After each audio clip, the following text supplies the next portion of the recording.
चलो ठीक है, फिर स्टार्ट करते हैं। अगर मेरा आवाज़ क्लियर ना आए तो हमको बीच में बता देना, ठीक है, क्योंकि हमको लगता है कि नेट कनेक्शन बहुत अच्छा नहीं है यहाँ पे भी अभी। और अगर तुम लोग क्लास कैंसिल हुआ था तो थोड़ा पहले बता दे तो हम पहले भी देख सकते थे, पहले लेने का, ठीक है। तो पहले बता दे तो पहले हो जाता। और कोई बता दो कि तुम लोग का टेस्ट कल कितने बजे से?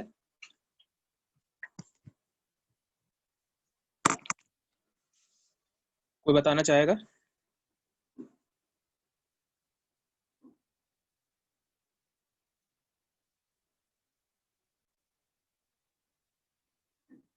किसी का? टेस्ट नहीं है। अच्छा, कल टेस्ट नहीं है, वाह। तो कल सुबह क्लास रख ले क्या? हाँ ठीक है। कल सुबह 8:30 ऐसा टाइम रहेगा सबके लिए सूटेबल? सही है भैया। सही है, तो ठीक है, कल 8:30 सुबह मिलते हैं।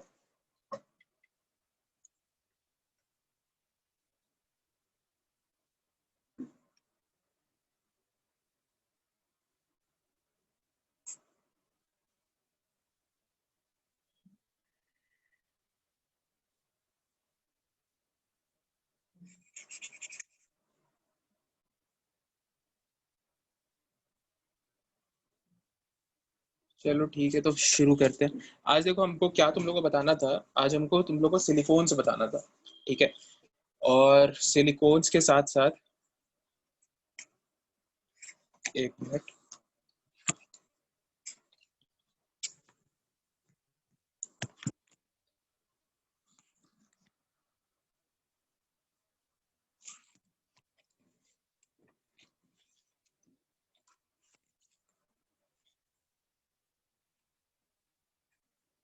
तुम लोग को आज सिलिकॉन्स के बारे में बताना था। और एक क्वेश्चन हम लोग लास्ट डे छोड़ दिए थे सिलिकेट्स के बारे में, तो वो आज तुम लोग को हमको तुम लोग को बताना था। तो इन दोनों टॉपिक्स को अभी यहीं पे रहने दो, ठीक है, क्योंकि इस जो क्वेश्चन का आंसर है वो अभी हमको प्रॉपर मिला नहीं है। एक आंसर हमको दिखा था लेकिन वो हमको कन्विंसिंग नहीं लगा था, तो इसलिए छोड़ दो। और सिलिकॉन्स बहुत छोटा सा टॉपिक है, कभी भी उसको कंप्लीट कर सकते हैं, ठीक है। लेकिन अभी के लिए हम लोग को एस ब्लॉक स्टार्ट करना जरूरी है, ठीक है। तो हम लोग एस ब्लॉक स्टार्ट करते हैं। एस ब्लॉक तुम लोग के 11th का चैप्टर है, 11th एनसीईआरटी का। अच्छा, अभी तक हम कोई होमवर्क प्रॉपर दिए नहीं है, मतलब अगर तुम लोग देखोगे तो होमवर्क दिए हैं कि हम बोले तो तुम लोग को एनसीईआरटी रीड करने के लिए। अच्छा, जो तुम लोग अभी तक नहीं अगर कोई किया है तो इसको कर लेना, क्योंकि ये तुम्हारे लिए बहुत हेल्पफुल होगा। एनसीईआरटी का कार्बन फैमिली और बोरॉन फैमिली रीड कर लेना, उसके लायक तुम लोग को हर चीज बता दिया गया है। Chemical reactions, silicate, silicones, boron का प्रिपरेशन, बोरॉन के रिएक्शंस, ये सब बता दिए गए हैं। और एक और चीज, बोरॉन, स्पेसिफिकली बोरॉन के लिए जो तुम्हारे रिएक्शंस हैं, ठीक है, वो तुम लोग कोई भी एनसीईआरटी से मत पढ़ना। वो तुम लोग के पास सर एक ये बंटवाए होंगे मॉड्यूल, ठीक है। मॉड्यूल में अगर थ्योरी दिया हुआ है क्या? जल्दी से कोई बताओ। हाँ दिया हुआ है। ठीक है, मॉड्यूल में अगर थ्योरी दिया हुआ है तो इसमें बोरॉन के बहुत सारे रिएक्शंस दिए हुए हैं, और वो सारे के सारे रिएक्शन तुम्हारे लिए बहुत ज्यादा इंपॉर्टेंट है, ठीक है। तो इसीलिए इसके रिएक्शंस को, मतलब प्रिपरेशन वाले और स्पेसिफिकली रिएक्शंस वाले को तुम लोग यहाँ से पढ़ लेना, ठीक है। तो ये चीज, अब हम लोग एस ब्लॉक पे आते हैं, ठीक है। तो एस ब्लॉक जो बेसिकली जो हमारा फैमिली है, इसमें दो ग्रुप है, अल्कली और अल्कलाइन अर्थ।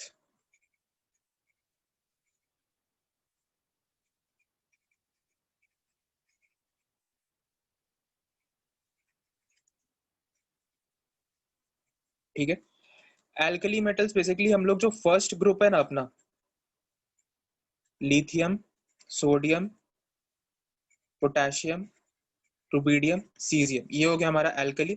और अल्कलाइन अर्थ जो सेकंड ग्रुप है, ये हो गया हमारा beryllium, magnesium, calcium, strontium, barium, और एक आर ए आता है लास्ट में, लेकिन इसको हम लोग कंसिडर ज्यादा नहीं करते क्योंकि ये रेडियो एक्टिव इन नेचर होता है, ठीक है। तो हम लोग बेरियम तक ही कंसिडर करते हैं।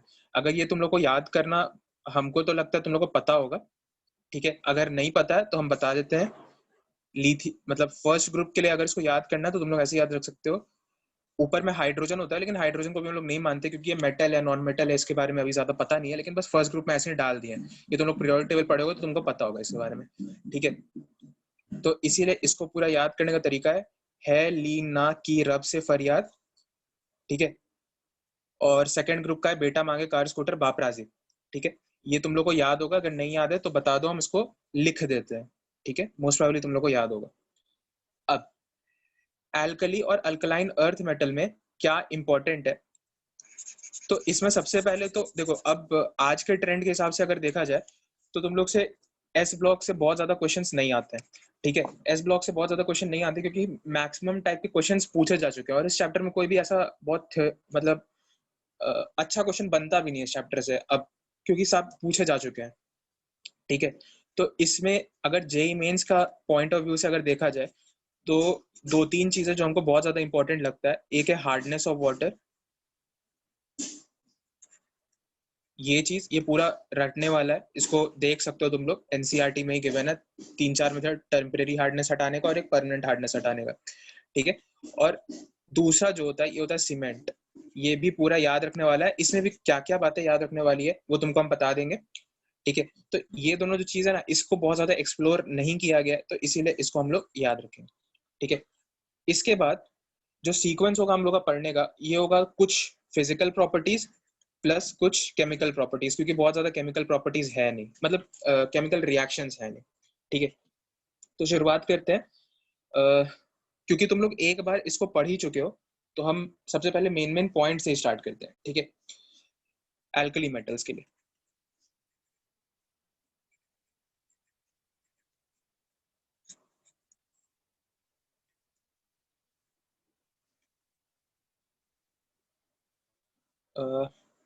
ठीक है। तो यहाँ पे सबसे पहला जो हमारा पॉइंट आता है ना, अगर एनसीईआरटी में देखोगे तो एक तो डेफिनेशन हो गया कि एल्कली मेटल्स क्या होते हैं, कहाँ से आए वो सब, ठीक है। उसके बाद हमारा आता है कि रिएक्शन विद एयर, अगर तुमसे कोई पूछे reaction with air, alkali metal का रिएक्शन विद एयर क्या है, ठीक है। तो एयर में ना दो चीज प्रेजेंट होता है, एक होता है नाइट्रोजन और एक होता है ऑक्सीजन। तो ये बेसिकली इसके साथ तुमसे उसका रिएक्शन पूछ रहा है। अब इन दोनों से भी अगर पर्टिकुलरली हम लोग सबसे पहले नाइट्रोजन के साथ रिएक्शन देखें, मतलब reaction with nitrogen of alkali metals, तो हम क्या देखते हैं यहाँ पे कि फर्स्ट ग्रुप में सिर्फ और सिर्फ जो लिथियम है ये N2 से मतलब नाइट्रोजन से रिएक्ट करता है और लिथियम नाइट्राइड का फॉर्मेशन करता है Li3n, ठीक है। तुम लोगों को पता ही होगा कि N3- को नाइट्राइड बोलते हैं और N3- को अजाइड बोला जाता है, ठीक है। तो इसमें कोई कंफ्यूज मत होना, ये जो है नाइट्राइड ये सिर्फ और सिर्फ फर्स्ट ग्रुप में जो लिथियम है वो फॉर्म करता है, और ये जो है अजाइड ये सारे के सारे फॉर्म करते हैं, ठीक है। इसमें अपना कोई दिक्कत नहीं। अच्छा, एस ब्लॉक तुम लोग क्योंकि पढ़े हो तो हम तुमको एक ओवरव्यू और दे देते हैं, एक फैक्ट तुम लोग के साथ शेयर करते हैं कि कहाँ कहाँ तुम लोग को एस ब्लॉक में दिक्कत आएगा, मतलब एक्सेप्शन वाले पॉइंट्स क्या क्या है। तो एक्सेप्शन फर्स्ट ग्रुप में है सिर्फ लिथियम, फिर सेकेंड ग्रुप में है बेरिलियम और मैग्नीशियम, ठीक है। ये ही जो है ये बेसिकली तुम्हारा एक्सेप्शंस का पार्ट है। जैसे कि अभी हम लोग पहला जो रिएक्शन देखे, रिएक्शन विद नाइट्रोजन, तो कोई भी एल्कली मेटल नाइट्रोजन के साथ रिएक्ट नहीं करता है सिवाय लिथियम के, लिथियम इसके साथ रिएक्ट कर जाता है। ऐसा क्यों, ठीक है। अब हम लोग इसका रीजन को देखते हैं। बस कोई एक माइक अनम्यूट करके बताओ कि रिकॉर्डिंग हो रहा है कि नहीं। हो रहा है, हो रहा है, हो रहा है भैया। ठीक है।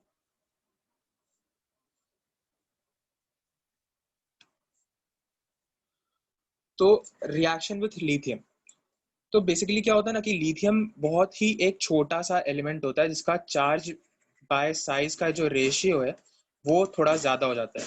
इसके वजह से इसमें कुछ कोवलेंट कैरेक्टर्स डेवलप होने लगता है, और जो N3- है ये जन ये ऐसा है कि मतलब बहुत ज्यादा एग्जिस्ट नहीं करता, इसको फॉर्म करने के लिए बहुत ज्यादा एनर्जी की रिक्वायरमेंट होती है, ठीक है ना।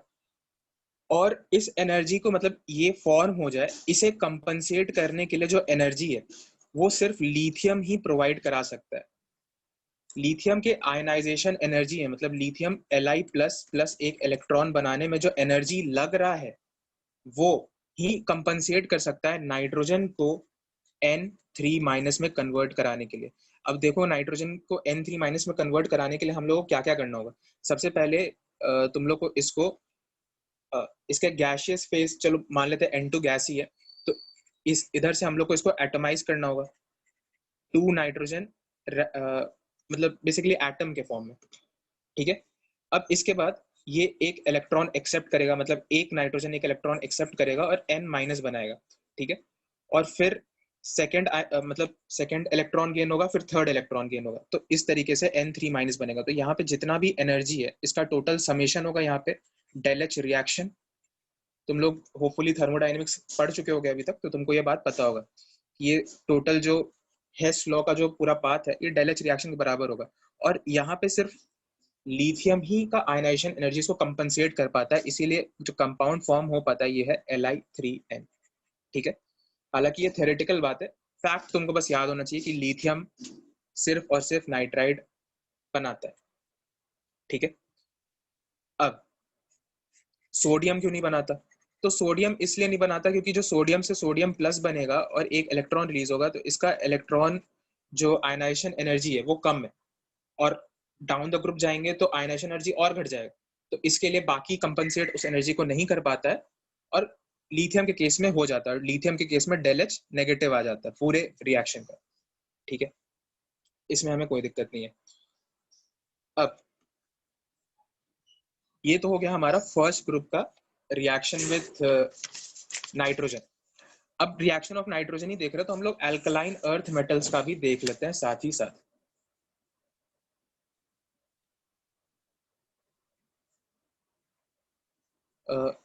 M2+ से इसको ऐसे M2+ तो लिख नहीं सकते अभी के लिए, अभी मेटालिक फॉर्म में, तो M से रिप्रेजेंट करते हैं। तो यहाँ पे जो M है मेटल, और जो नाइट्रोजन है ये हर केस में रिएक्ट कर जाएगा और M3N2 का फॉर्मेशन करेगा।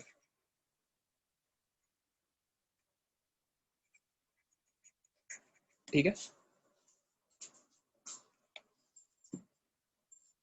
तो इस बात को ध्यान में रखना कि यहाँ पे हर केस में ये रिएक्ट कर जाता है नाइट्रोजन के साथ। अब एक पर्टिकुलर क्वेश्चन यहाँ पे उठाते हैं, चलो इस क्वेश्चन को थोड़ा देर और बाद में उठाएंगे जब हम लोग ऑक्सीजन से भी रिएक्शन देख लेंगे। तो रिएक्शन विथ N2, अब हम लोग को क्लियर है इधर, यहाँ तक में किसी को कोई डाउट है तो पूछो। 10 सेकेंड्स।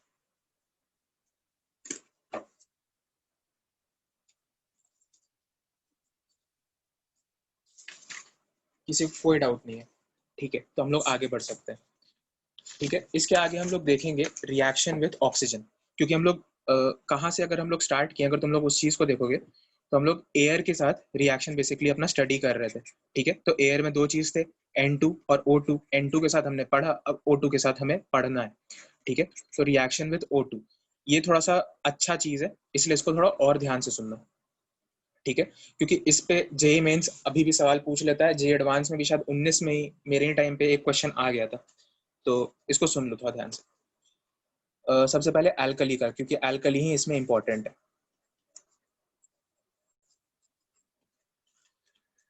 एल्कली मेटल्स में जैसे कि अगर तुम लोग सोचो, अभी हर चीज छोड़ दो, एक चीज सोचो, अगर कोई भी हमारे पास मेटल है M, ये एल्कली है, एल्कलाइन अर्थ, इसका बाद में बात करेंगे, ये अगर ऑक्सीजन गैस से रिएक्ट करेगा तो क्या बनाएगा? चाहे तो MO फॉर्म करेगा अगर +2 इसका ऑक्सीडेशन स्टेट है, M2O फॉर्म करेगा अगर +1 इसका ऑक्सीडेशन स्टेट है, यही दोनों करना चाहिए। तो इन चीजों को हम लोग बोलते हैं ऑक्साइड्स। ठीक है, ऑक्साइड क्या होता है? ऑक्साइड होता है O-2, इसको हम लोग ऑक्साइड बोलते हैं। एक दूसरा चीज होता है जिसको हम लोग बोलते हैं पर ऑक्साइड। पर ऑक्साइड क्या होता है? O2 2-। ठीक है, थोड़ा सा और डिटेल में जाते हैं पर ऑक्साइड के बारे में। अगर तुम्हारे पास इस टाइप का कोई कंपाउंड हो जहाँ पे O सिंगल बॉन्ड O हो, और यहाँ पे कोई दो हेटेरो एटम्स हो, x और x डैश, जहां पे x और x डैश सेम हो सकता है और x और x डैश सेम नहीं भी हो सकता है। तो यहाँ पे अगर ऑक्सीजन का ऑक्सीडेशन स्टेट देखोगे तो ये है -1 और ऑक्सीजन ऑक्सीजन सिंगल बॉन्ड से कनेक्टेड है, तो इस लिंकेज को हम लोग बोलते हैं पर ऑक्साइड लिंकेज। लेकिन तुम लोग के पास एक क्वेश्चन देते हैं, ठीक है, ये क्वेश्चन बहुत ठीक ही क्वेश्चन होता है कि H2O2 इज पर ऑक्साइड, हाइड्रोजन पर ऑक्साइड नाम भी है, but O2F2 is not. Why? किसी को कोई अगर इसका जवाब पता है तो हमको बता सकता है।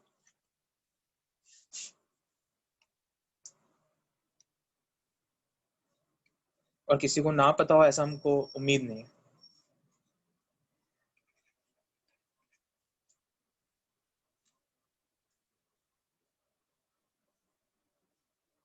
कोई तो बता दो। किसी को नहीं बताना, चलो ठीक है हम ही बताते हैं। H2O2 में क्या होता है कि ऑक्सीजन यहाँ पे -1, ये भी -1, ये +1, ये +1, ठीक है, हमारे ये कंडीशन सेटिस्फाइड है, इस केस के अंदर हम लोग आ रहे हैं, ठीक है, और चार्ज का भी कंडीशन सेटिस्फाइड। लेकिन O2F2 को जब हम लोग देखें, और इसके बारे में एक और चीज, ओपन बुक लाइक स्ट्रक्चर होता है, half open book like structure,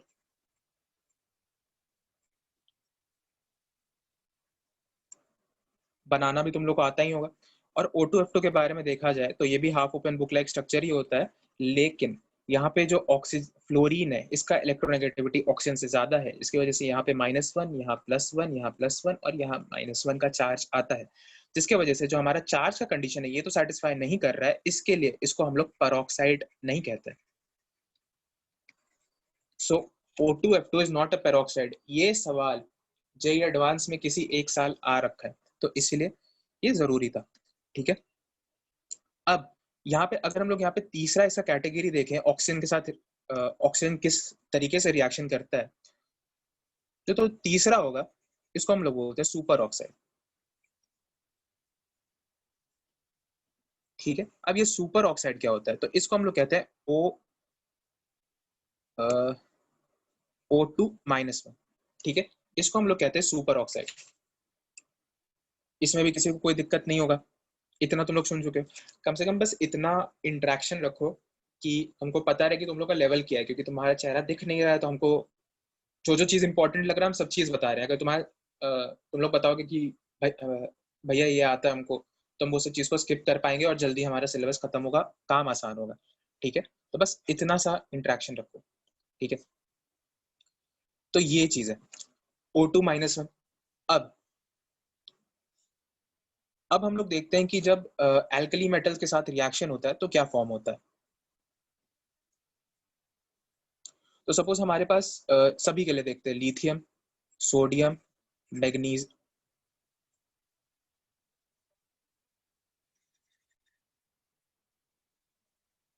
potassium, rubidium और सीजियम, ठीक है, इन सब के लिए देखते हैं। तो जब ये सारे के सारे ऑक्सीजन से रिएक्ट करेंगे तो क्या प्रोडक्ट फॉर्म होगा, तो सबसे पहले जो प्रोडक्ट फॉर्म होगा लिथियम के केस में ये होता है लिथियम ऑक्साइड।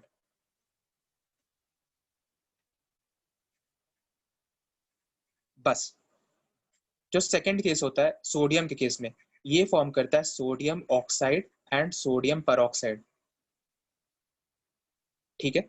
जो थर्ड केस है ये फॉर्म करेगा पोटेशियम ऑक्साइड, पर ऑक्साइड एंड सुपर ऑक्साइड, ठीक है।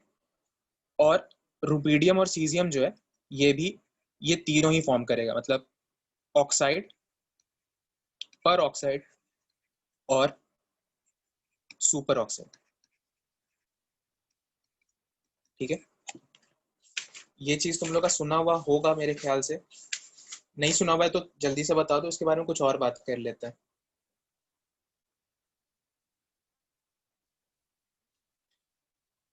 कोई कुछ तो बोल दो भाई। भैया इतना पता था। इतना पता है, ठीक है। तो ये ये चीज लोगों को पता होता है, बस एक चीज का इसमें ध्यान रखना कि जो लिथियम है ये सिर्फ और सिर्फ ऑक्साइड फॉर्म करता है, जो सोडियम है ये ऑक्साइड भी फॉर्म करता है, ऑक्साइड के साथ साथ परऑक्साइड भी फॉर्म करता है, ये दोनों ही कुछ फॉर्म कर रहा है। लेकिन अगर सिंगल करेक्ट ऑप्शन में हो तो हम लोग परऑक्साइड को टिक करेंगे क्योंकि ये ज्यादा बनता है, ठीक है, और ऑक्साइड कम बनता है। और उसी तरीके से जब हम लोग यहाँ पे पोटेशियम, रुबिडियम और सीजियम की बात करें तो सुपर ऑक्साइड ज्यादा बनता है, ठीक है, सुपर ऑक्साइड ज्यादा बनता है, और पेरोक्साइड और ऑक्साइड रिलेटिवली कम मात्रा में पाया जाता है, ठीक है। लेकिन मल्टी करेक्ट में आया तो तीनों टिक करेंगे, सिंगल करेक्ट में आया तो सिर्फ सुपर ऑक्साइड वाला टिक करेंगे, ठीक है, यहाँ पे कोई दिक्कत नहीं होगा। अब अगर हम लोग यही चीज अल्कलाइन अर्थ मेटल्स के लिए चेक करें, मतलब देखें, तो ये क्या फॉर्म करेगा, इसमें ऐसा कोई कंसेप्ट नहीं है, ये सिंपल अपना नॉर्मल मेटल ऑक्सीजन रिएक्ट किया और बना दिया मेटल ऑक्साइड, कोई और दिक्कत ही नहीं है इसमें तो, ठीक है। ये हो गया हमारा रिएक्शन विथ ऑक्सीजन भी कंप्लीट। और अब हम लोग ये देखने के लिए रेडी हैं कि रिएक्शन विथ एयर क्या होगा, ठीक है।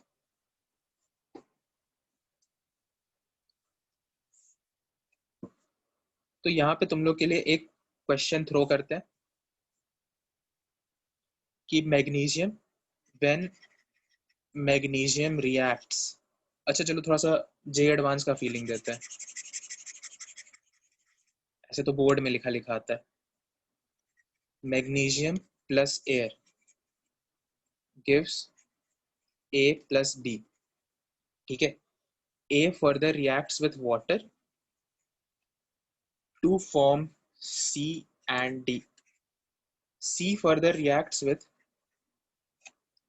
CuSO4 and deep blue colored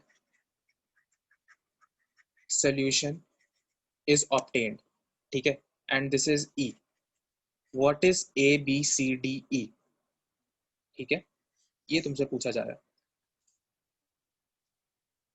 तुम लोग को अटेम्प्ट करने का मौका भी दे रहे हैं, 30 सेकेंड्स टाइम, 30 सेकेंड्स में हम तुमसे इसका आंसर पूछना चाहेंगे, ठीक है। और एस ब्लॉक में अगर क्वेश्चंस आएगा जे एडवांस में तो इसी टाइप का आएगा, जेई मेंस में आएगा तो इसका पहला बस ए बी तक का एक्सपेक्टेशन है।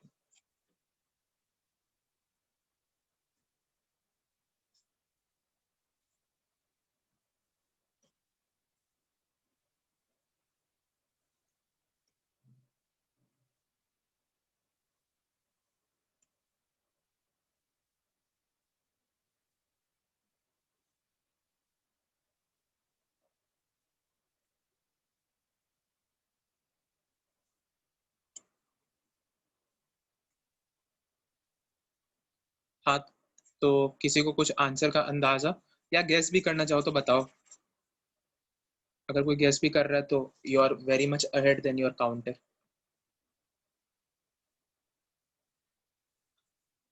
कोई भी गेस नहीं करना चाह रहा,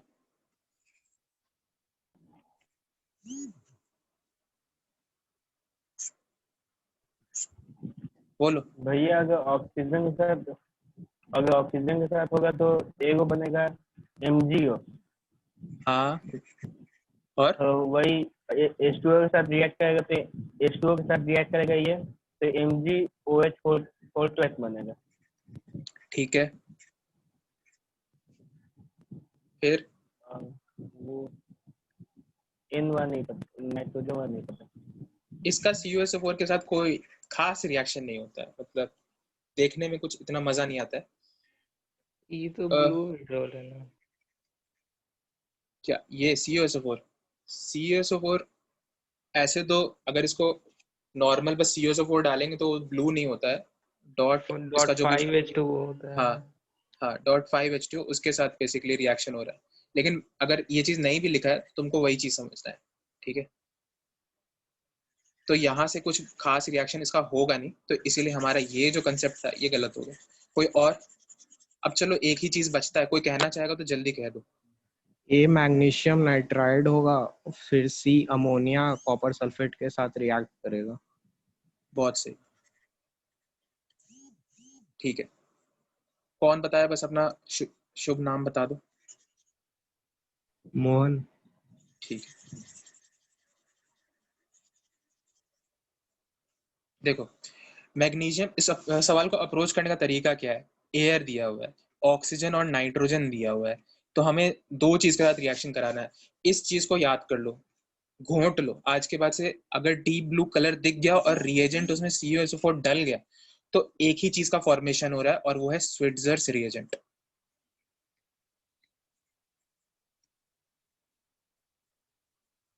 ठीक है, स्विट्जर्स रिएजेंट ही है ये, और इस चीज को निकल लो, घोंट लो, जो करना है करो। और इस कंपाउंड का जो कंपोजिशन है वो भी बता दे रहा है, CuNH3 होल 4 2+, और इसका काउंटर होता है SO4 2-। इसका कोई काम नहीं है, CuNH3 होल 4 2+ का ही हमें ज्यादा काम है। इसका कलर होता है डीप ब्लू और इसका नाम होता है स्विट्जर्स रिएजेंट। ठीक है, अब इस पूरे रिएक्शन को देखो, यहाँ पे दो जो फॉर्म करेगा, एक होगा MgO और एक होगा Mg3N2। ठीक है, Mg3N2 को जब हम लोग वाटर से रिएक्ट कराएंगे, कभी भी किसी नाइट्राइड को वाटर से रिएक्ट कराते हैं, तुम लोग को अभी तक हम वो हाइड्रोलिसिस का रूल्स बता चुके हैं, तो तुमको इसको हाइड्रोलाइज करने में कोई दिक्कत नहीं होना चाहिए। ये फॉर्म करेगा MgOH होल ट्वाइस और NH3। कभी भी किसी नाइट्राइड को वाटर में डाल रहे हैं तो NH3 बन रहा है, फॉस्फाइड को वाटर में डाल रहे हैं PH3 बन रहा है, कार्बाइड को वाटर में डाल रहे हैं हाइड्रोकार्बन बन रहा है। इस चीज को अभी लिख दे रहे हैं, अपने कॉपी में नोट करो। ठीक है, ये जब फर्दर रिएक्ट किया CuSO4 के साथ, तब फॉर्म करता है ये स्विट्जर्स रिएजेंट जो यहाँ पे लिखा हुआ है। ठीक है, और ABCDE अपने से बैठा लो। ठीक है, ये अच्छा सवाल था। अब अगर कभी भी कोई नाइट्राइड वाटर से रिएक्ट करता है तो ये फॉर्म करता है NH3, इसको लिख लो। फॉस्फाइड अगर वाटर से रिएक्ट करता है तो बनाता है PH3, और कार्बाइड अगर वाटर से रिएक्ट करता है तो ये बनाता है हाइड्रोकार्बन। कोई भी हाइड्रोकार्बन हो सकता है, उस दिन तुम लोग को बताया था बैल मथे काना ऐसे मैगी पिए। 3 तरह के हाइड्रोकार्बन जो रिलीज कर सकता है, हमारे सिलेबस का पार्ट है, NCERT में रिएक्शन गिवन है, तो ये हमें याद होना चाहिए। ठीक है, इतना हो गया हमारा। तो रिएक्शन विद एयर अपना कंप्लीट है, कंप्लीट है, पूछ नहीं रहा, बता रहे हैं। ठीक है, अब अमोनिएटेड इलेक्ट्रॉन की बात करते हैं। थोड़ा सा इस पे भी आजकल आजकल नहीं, पहले पूछता था, अब इस पे सब पूछ ही चुका है। 3 फैक्ट है, तीन फैक्ट है, वो तीन मतलब बहुत साल पूछ लिया, अब तो पूछेगा भी नहीं, उम्मीद नहीं है। मल्टी करेक्ट में आ गया तो आ गया। एक्चुअली क्या होता है ना, जो क्वेश्चन सिंगल करेक्ट में बहुत बार रिपीट हो जाते हैं ना, वो उसके बाद फिर मल्टी करेक्ट में कुछ कुछ कुछ कुछ आने लगता है। वो मतलब इजी कैटेगरी का बात कर रहे हैं, मतलब मल्टी करेक्ट के इजी सेक्शंस में जो होता है। ठीक है, तो ये भी मल्टी करेक्ट में ही उम्मीद करना।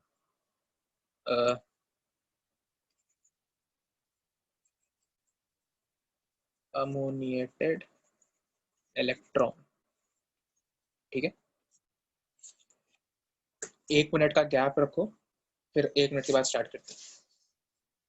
किसी को कुछ अगर पुराना देखना है देख लो, फिर टाइम देंगे, पूछ लेना। 1 मिनट का गैप रखो।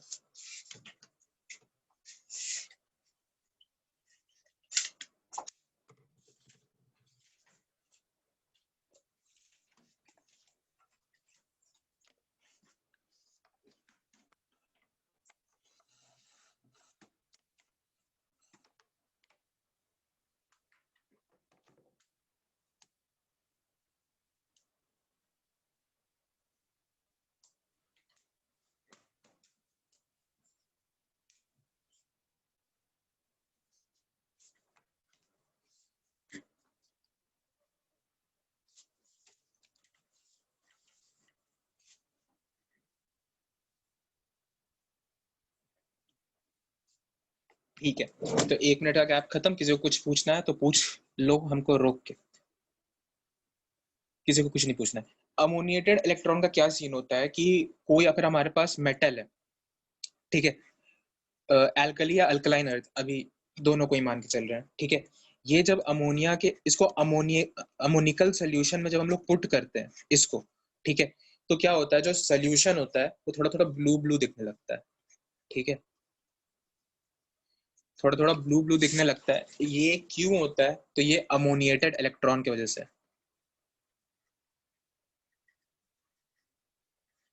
ठीक है। अगर अमोनिया के सोल्यूशन में या फिर अमोनिया गैस है या अभी, ठीक है, अमोनिया अगर इन जनरल तुम्हारे पास आ रहा है और उसमें कुछ हमने डाला और वो ब्लू ब्लू हो गया, ठीक है, तो सिर्फ दो ही चीज को याद रखना है, एक तो चाहे तो वो स्विट्जर रिएजेंट फॉर्म कर रहा है या अमोनिएटेड इलेक्ट्रॉन का केस है, ठीक है। यही दो चीज हमारे सिलेबस में, और अमोनिया किसी तरीके से ब्लू नहीं कर सकते उसको, ठीक है। तो ये थोड़ा थोड़ा ब्लू हो जाता है, ये बेसिकली अमोनिएटेड इलेक्ट्रॉन के प्रेजेंस की वजह से होता है, ठीक है। अब इलेक्ट्रॉन आ रहा है मीडियम में, ऐसा मानो रफली कि जो मीडियम है ना, इसमें इसमें एक इलेक्ट्रॉन अब घूम रहा है पूरे मीडियम में, ठीक है। इधर भी 1 मोल और इधर 1 मोल अभी मान के चलो, ठीक है। तो इससे क्या मतलब पता चल रहा है हम लोग को कि यहाँ पे ये जो पूरा मीडियम है ये पैरामैग्नेटिक हो चुका है। पैरामैग्नेटिक मतलब क्या कि एक अनपेयर्ड इलेक्ट्रॉन है, और इस अगर इस मीडियम में इलेक्ट्रॉनिक फ्लो है तो मतलब वो इलेक्ट्रॉन पेयर्ड तो नहीं होगा, मीडियम में घूम रहा है, तो मतलब ये जो पूरा सोल्यूशन है ये पैरामैग्नेटिक इन नेचर है, ठीक है। ये पहला पॉइंट। अब जो दूसरा पॉइंट है कि अगर इस सॉल्यूशन में एक इलेक्ट्रॉन घूम रहा है तो मतलब चार्ज घूम रहा है, नेगेटिव चार्ज घूम रहा है, तो इसका मतलब कि इलेक्ट्रिकल कंडक्टेंस ये मीडियम शो करेगा,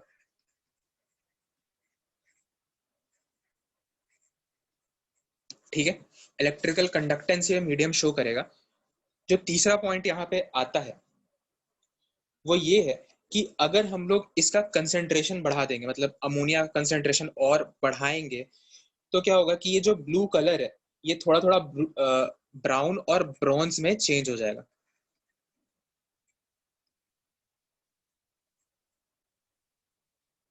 ठीक है। इन दोनों में मतलब कि अगर हमने अमोनिया कंसेंट्रेशन बढ़ाया, मतलब इस स्टेप के बाद, इस पर्टिकुलर स्टेप के बाद हमने क्या किया कि अमोनिया किसी तरीके से कंसेंट्रेशन बढ़ा दिया, तो ये ब्लू कलर से ब्रॉन्ज कलर की तरफ चला जाएगा, ठीक है। इन तीनों पॉइंट्स को एक बार गौर से देखो,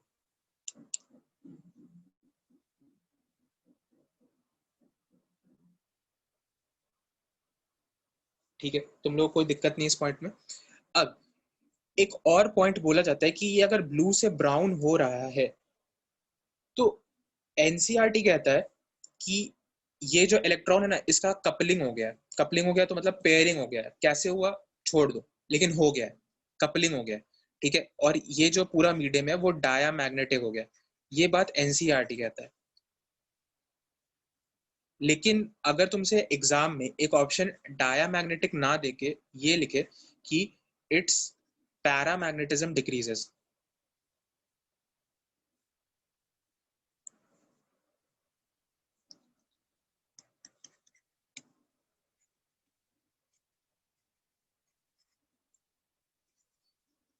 तो भी ये आंसर सही है, पैरामैग्नेटिज्म डिक्रीज हो रहा है या वो पूरा क्या पूरा डायमैग्नेटिक हो रहा है। इसमें थोड़ा सा कॉन्ट्रडिक्शन है क्योंकि एनसीईआरटी कुछ कहता है और जो सुदर्शन गुहा है वो कुछ और कहता है, तो इसीलिए इन दोनों ही पॉइंट्स को हम लोग एक्सेप्ट कर लेंगे, ठीक है। फाइनल वर्डिक्ट तो एनसीईआरटी को जाता है, सिंगल करेक्ट में तो डायमैग्नेटिक ही हो गया।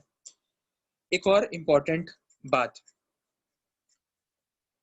इस पे सिर्फ एक बार क्वेश्चन पूछा गया तो एक्सपेक्ट करो एक और बार पूछा जा सकता है कि ऑन स्टैंडिंग और वार्मिंग,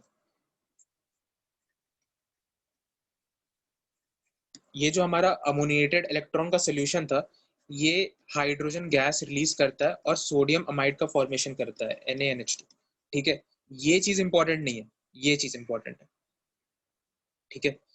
एक ही बार पूछा है कि इसमें कौन सा गैस रिलीज होता है, ठीक है, वो भी बहुत पहले पूछा था, तो ऐसा उम्मीद रखो कि ये थोड़ा प्रोबेबल है ज्यादा। ये क्या है, ये क्या रिलीज हो रहा है, ये तो बहुत बार पूछ चुका है, ठीक है। तो यहाँ तक किसी को कोई दिक्कत है, किसी पॉइंट को समझने में दिक्कत, किसी चीज को फिर से रिपीट करें? नहीं है तो अब इस रिएक्शन को देखो, उसके बाद इसके एक्सेप्शंस की बात करते हैं, ठीक है। तो सपोज हमारे पास सोडियम है, ठीक है, सोडियम है, इसका ये बैलेंस रिएक्शन ही हम लिखते हैं 2xNH3 gives NaNH3 whole x plus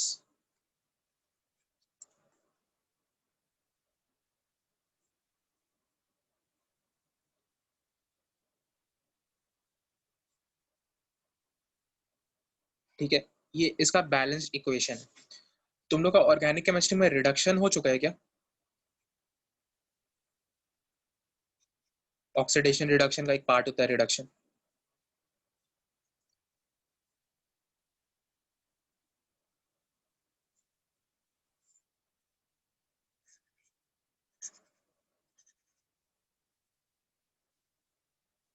कोई तो कह दो।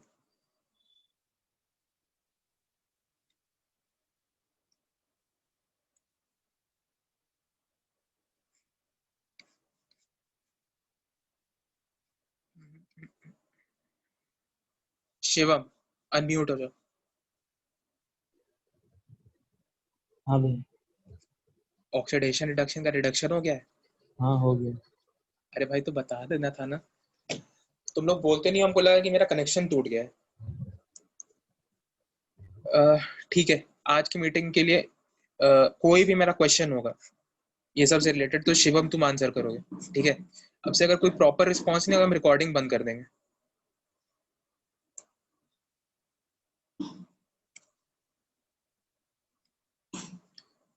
ये व्हाइट बोर्ड दिख रहा है? हाँ दिख रहा है। ठीक है, तुम लोग का रिडक्शन हो चुका है। तो ये बेसिकली अगर तुम लोग को याद हो बर्च रिडक्शन, बर्च रिडक्शन में जो हमारा रिएजेंट होता था सोडियम इन लिक्विड अमोनिया, ये वही चीज, ठीक है? और ये जो इसका इलेक्ट्रॉन है ना, यही बेसिकली रिडक्शन कॉज कराता है। अब ये क्यों रिडक्शन कॉज कराता है, बहुत बहुत खूबसूरत कंसेप्ट है, तो इसलिए इसको भी थोड़ा सा हम लोग देखते हैं, ठीक है? इसके लिए हम लोग को इसका स्ट्रक्चर बनाना पड़ेगा। ये चीज तो सिंपल है, ये Na+ है और NH3, और यहाँ पे जो डेल नेगेटिव चार्ज है, यहाँ पे एक अट्रैक्शन फोर्स है। ये बेसिकली कोई बड़ा बात नहीं है, बेसिक अच्छा बात यहाँ से शुरू होता है, ठीक है?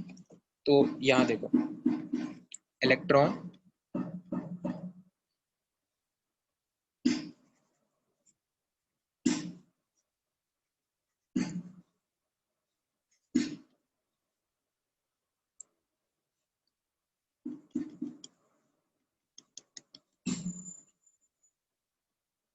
ठीक है, ये इसका स्ट्रक्चर है। अब थोड़ा सा इसको गौर से देखो, ये इलेक्ट्रॉन, ये जो हाइड्रोजन है, यहाँ पे डेल पॉजिटिव चार्ज है, ठीक है? इस पूरे के पूरे इलेक्ट्रॉन पे एक -1 का चार्ज है, और इस नाइट्रोजन पे डेल नेगेटिव का चार्ज है।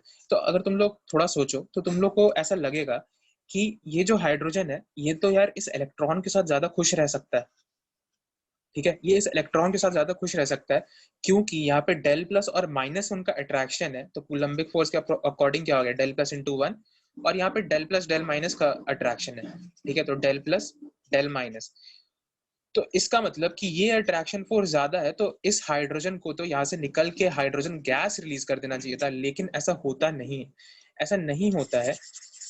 इसका कारण ये है क्योंकि ये हाइड्रोजन अटैच किस चीज से है वो भी तो देखो, पूरा का पूरा ओवरऑल कंपाउंड को गौर करो। ये जो पूरा कंपाउंड है इसको हम लोग अमोनिया बोलते हैं, NH3, और ये एक बेस होता है, ठीक है? तो अमोनिया अपना हाइड्रोजन लूज कर नहीं सकता है, ठीक है? अमोनिया अपना हाइड्रोजन लूज कर नहीं सकता, वरना बेस क्यों कहलाता, एसिड बन जाता। और ये जो इलेक्ट्रॉन है ये इस नाइट्रोजन के पास भी नहीं जा सकता है, मतलब कहने का मतलब है कि इसको इस मीडियम में ही तैरना है। ये नाइट्रोजन इसको एक्सेप्ट भी नहीं कर सकता है क्योंकि इसके पास वेकेंट 3D ऑर्बिटल्स ही नहीं है, ठीक है? तो ये पूरा का पूरा सिस्टम इतना ज्यादा अनस्टेबल हो जाता है कि मीडियम तुम जो डालोगे उसके साथ रिएक्शन कर लेगा, ठीक है? उसके साथ रिएक्शन कर लेगा और उस चीज को रिड्यूस कर देगा, और इसी को हम लोग कहते हैं बर्च रिडक्शन, ठीक है? अब तुम लोग मेरे कॉपी में देखोगे तो उसमें पेंसिल से बहुत सारा चीज लिखा रहता है, ठीक है? पेंसिल से बहुत सारा चीज लिखा रहता है, तुम लोग उसको इग्नोर कर सकते हो क्योंकि वो मेरा और मेरे टीचर के बीच में जो बात हो रहा था वो चीजें लिखा हुआ है, ठीक है? तो उसको तुम लोग इग्नोर कर सकते हो। बेसिकली वो उतना काम का नहीं है, वो याद रखने के लिए बहुत सारे चीज को हम लिख लेते थे क्योंकि हमको लगता था कि if we will personify a particular thing, personify मतलब ह्यूमन फिगर के साथ कंपेयर करेंगे, जैसा कि वो कंपेयर करके हम लोग को बताते थे, तो याद ज्यादा देर के लिए रहता है, ठीक है? तो जैसे ये वाला जो तुम लोग कॉपी में मेरा पेज देखोगे तो कहीं ना कहीं ऐसे तुमको लिखा हुआ मिलेगा कि ये जो हाइड्रोजन है इसका हालत तारक मेहता के उल्टा चश्मा का जेठालाल की तरह है, ठीक है। ना ही ये इस इलेक्ट्रॉन के पास जा सकता है और ना ही यहाँ पे इसका जिंदगी खुशी से चल रहा है, ठीक है।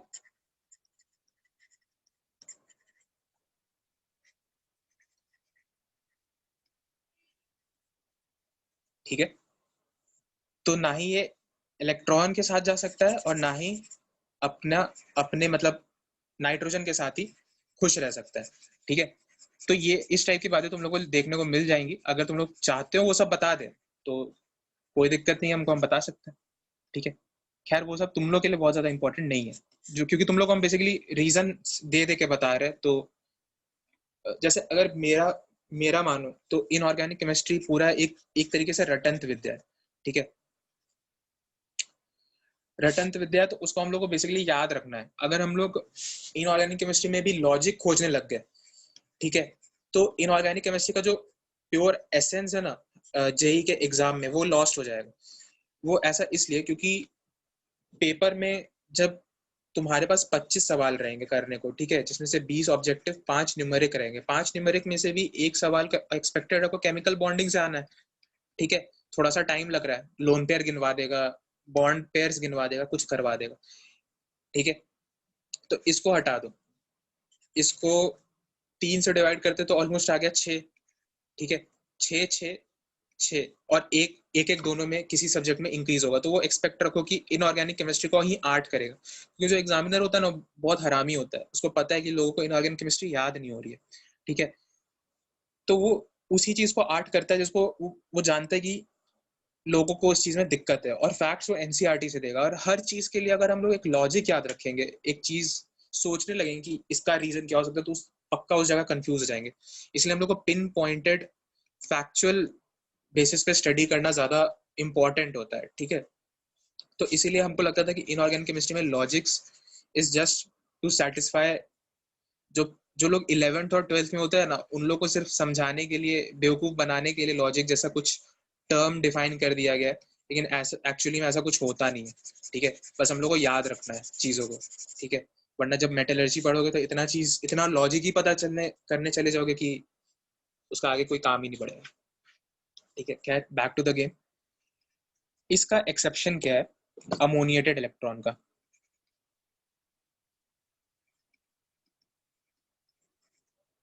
ठीक है, अमोनिएटेड इलेक्ट्रॉन का एक्सेप्शन क्या है।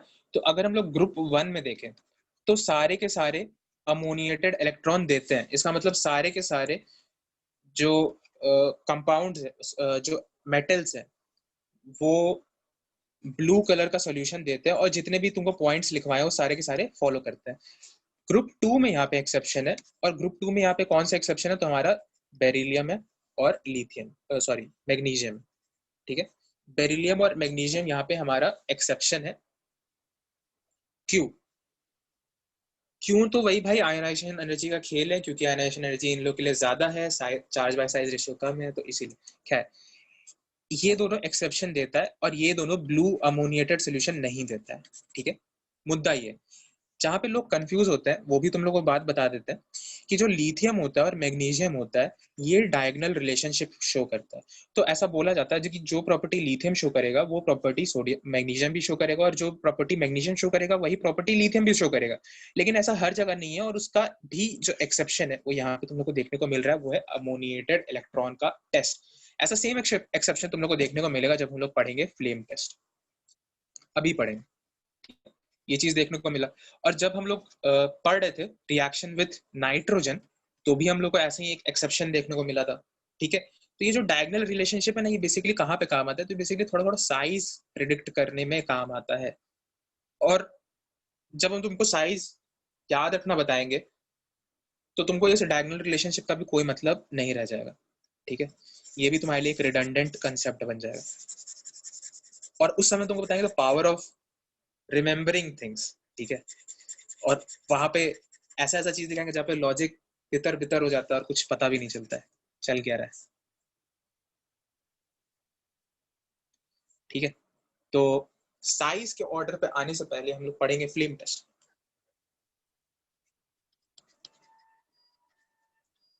फ्लेम टेस्ट, ठीक है। इनऑर्गेनिक केमिस्ट्री में ये जो टेस्ट है ना, ये बहुत सारा टेस्ट होता है और आगे तो बहुत अच्छा अच्छा टेस्ट आता है, ठीक है।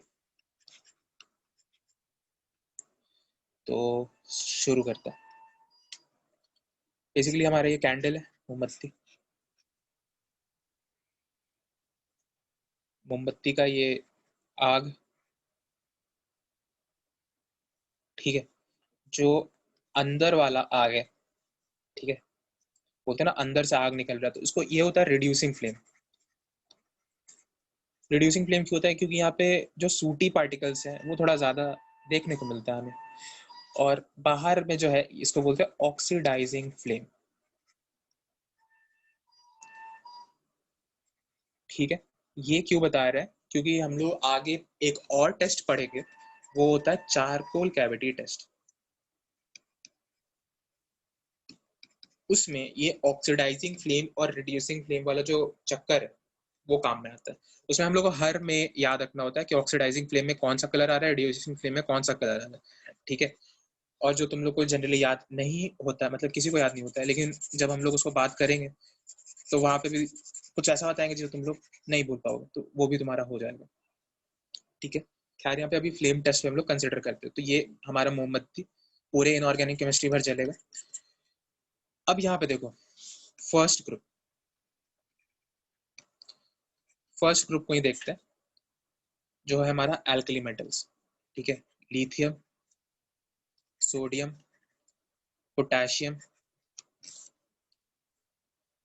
रुबिडियम, सीजियम, ठीक है। ये हो गया हमारा सारे के सारे एलिमेंट्स। अब ये कौन कौन सा हमारा कलर दे रहा है?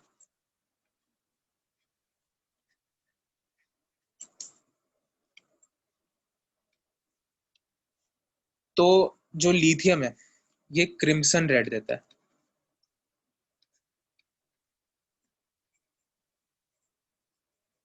जो सोडियम है ये हमारा गोल्डन येलो देता है, गोल्डन येलो। जो पोटेशियम है ये हमारा वॉयलेट देता है, और ये थोड़ा थोड़ा कलर लिलैक से सिमिलर होता है। कुछ लोग उसको लिलियाक बोलता है, लेकिन लिलियाक नहीं होता है, लिलाक होता है, ठीक है। जो रुबीडियम होता है ये रेड वायलेट कलर देता है, मतलब फ्लेम का ऐसा कलर हो जाता है, ठीक है।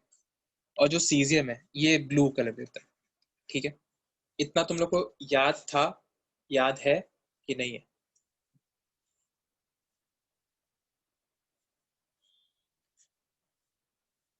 शिवम, हाँ भैया याद था। याद था, हम्म, ठीक है। ये चीज क्लास में हो चुका है क्या? हाँ हो चुका है। अच्छा, एस ब्लॉक हो चुका है क्या? हम लोग का हो गया था ए सेक्शन का, ए अच्छा, बैच का, और लोग का और नहीं सब पता। ठीक है। कुछ कुछ चीज नहीं हुआ होगा इसमें, जैसे सीमेंट डेफिनेटली नहीं हुआ होगा, और हम्म। स्टार्टिंग में एक और चीज बताया था तुम लोग को, वो भूल गए, हार्डनेस ऑफ वाटर, वो नहीं हुआ होगा, ठीक है। कुछ ना कुछ सीखने को मिलेगा या रिवीजन हो जाएगा। खैर, बहुत लोग वो को तो इसको याद, हाइड्रोजन में है ना। हाँ हाइड्रोजन में, एस ब्लॉक में भी कुछ लोग, हम एस ब्लॉक में पढ़े थे एक्चुअली, ठीक है। तो हाइड्रोजन का एक्चुअली कुछ ऐसा कोई स्पेशली कोई क्लास नहीं होगा, क्योंकि hydrogen is not very important chapter, और उसमें सिर्फ हार्डनेस ऑफ वाटर ही एक कंसेप्ट है। फिर भी लास्ट में देखते हैं उसका क्या करना है। हार्डनेस ऑफ वाटर सबसे लास्ट में, सॉरी हाइड्रोजन सबसे लास्ट में होगा, ठीक है। और हाइड्रोजन के लिए कोई भी किसी मॉड्यूल को मत उठा लेना, नहीं तो बेहोश हो जाओगे, ठीक है। उसमें ऑर्थो हाइड्रोजन, पैरा हाइड्रोजन, क्या क्या दिया हुआ है समझ में भी नहीं आता है। वो एकदम अलग न्यूक्लियर केमिस्ट्री में चला जाता है, उसका स्पिन को बताने लगता है कि ये एंटी क्लॉकवाइज स्पिन है, ये क्लॉकवाइज स्पिन है, सब कोई चक, वो सब बकवास चीज है, ठीक है। क्या है, इसको याद कैसे रखना है, अब तुमको वो तरीका बताते हैं। चलो एक पेज फिर से इसको शायद लिखना पड़े। लिथियम का कलर क्या होता है? क्रिम्सन रेड, तो लाल, ठीक है। लिथियम लाल। इसके बाद अगर देखा जाए तो सोडियम, सोडियम का अगर ऐसे लिखे, ठीक है, तो इसके नाम ही में इसका कलर आ रहा है सोना, गोल्डन येलो, ठीक है। इसके बाद हमारा आता है पोटेशियम। पोटेशियम, अच्छा तुम लोगों को पता है अतुल सर कौन से स्कूल से पढ़े हैं? केंद्रीय विद्यालय। केंद्रीय विद्यालय, ठीक है। तो जब हम लोग के पास पोटेशियम आएगा तो हम लोग उनका याद करेंगे और इसका नाम होता है, इसको ऐसे याद रखेंगे, केवी की लीला निराली है, ठीक है। केवी की लीला ही निराली है, ठीक है। पोटेशियम का कलर होता है वायलेट और इसका जो ब्रैकेट में नेम होता है लिलाक, ठीक है। तो पोटेशियम के लिए केवी की लीला ही निराली है, ठीक है। रुबीडियम का इसके नाम में ही है, रेड वॉलेट, रेड वायलेट, ठीक है। और इसके बाद आता है सीजियम, सी का कलर ब्लू, ठीक है। तो ये चीज, इसका कलर याद रखने का तरीका फिर से तुम लोग बताते हैं। लिथियम लाल, सोडियम गोल्डन येलो, सोडियम के नाम में ही उसका कलर छुपा है, लिथियम के नाम में भी उसका कलर छुपा है, हर चीज के नाम में उसका कलर छुपा है, ठीक है। लिथियम लाल होता है, क्रिम्सन रेड होता है, सोडियम सोने जैसा कलर होता है, सोडियम गोल्डन येलो होता है। पोटेशियम सबसे फेवरेट केवी की लीला निराली है, ठीक है। पोटेशियम वॉयलेट कलर का होता है और ब्रैकेट में लिलैक, ठीक है। रुबीडियम रेड वॉलेट, रुबीडियम का भी नाम उसके नाम ही में छुपा है, रेड वॉलेट। और सीजियम सी से वर्ड डिराइव हो रहा है और सी का कलर क्या होता है, ब्लू, ठीक है। अब इसके बाद आता है हमारा सेकंड ग्रुप। तो हमारा, हम लोग को पता है कि बेरिलियम और मैग्नीशियम ये फ्लेम टेस्ट नहीं देता है, तो इसको हम लोग हटाते हैं, ठीक है। ये फ्लेम टेस्ट नहीं देता, तो यहाँ पे हमारा आता है कैल्शियम, स्ट्रोंशियम और बेरियम। सबसे मेरा फेवरेट पता है, मेरा दो ही फेवरेट है इसमें टोटल में, एक है केवी की मतलब पोटेशियम वाला और एक है बेरियम, ठीक है। खैर यहाँ पे देखो, जो सी है कैल्शियम, इसका इसका ब्रिक रेड होता है बेसिकली, ठीक है। इसको याद रखने का कोई तरीका नहीं है, कैल्शियम ब्रिक रेड, इसको, इसका कोई याद रखने का तरीका नहीं, इसलिए हम इसको बार बार भूल जाते हैं, ठीक है। और स्ट्रोंशियम का होता है क्रिम्सन रेड। कैसे याद रखोगे, तो अभी थोड़ा सा ऐसे ऐसे दिख रहा है कि इसका सी है और इसका सी है, तो यहाँ पे थोड़ा डायगोनल टाइप से कहाँ हो रहा है, तो इस टाइप से याद रख सकते हो। हालांकि कैल्शियम का ब्रिक रेड होता है, इसको याद रखना बहुत जरूरी है, और इसका भी क्रिम्सन रेड होता है, क्योंकि रेड का भी ऑप्शन में नहीं आता, रेड के बाद भी एक पहले भी जो कलर होता है वो उसका ऑप्शन में आता है। जैसे तुम लोग जैसे साइंस पढ़ रहे हो, तो साइंस में जो कलर है, एग्जैक्ट कलर, वो बहुत इंपॉर्टेंट हो जाता है। जैसे ब्लू सिर्फ नहीं होता, थिनार्ड ब्लू एक कलर होता है। उसके बाद रेड का तो तुम लोग देख ही दिए, क्रिम्सन रेड, ब्रिक रेड, रोजी रेड, ब्लड रेड, ठीक है। इतना सारा रेड होता है, और हर मतलब एक साइंटिस्ट था, उसको खून जैसा लगा तो बोला ब्लड लाइक रेड, रोज जैसा लगा तो रोजी रेड बोल दिया, ठीक है। ये सब अगर किसी को समझ में आता है तो डीएमजी का बात हो रहा है। तो इस टाइप से बहुत सारा कंपाउंड है, तो इसीलिए कलर के पहले जो लिखा है उसको याद रखना। बेरियम का होता है एप्पल ग्रीन, हाँ। ग्रीन का भी और एक दो कलर होता है, उसको हमको याद देखना पड़ेगा। ग्रीन का भी होता है शायद रिनमांस ग्रीन एक कलर होता है, ठीक है। वो बेसिकली चारकोल कैविटी टेस्ट में आता है। तो यहाँ पे खैर एप्पल ग्रीन है, तो इसको हम लोग ऐसे याद रखते हैं,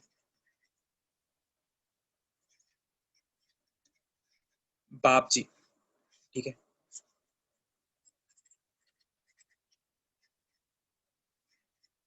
बेरियम एप्पल ग्रीन, बाप जी, ठीक है।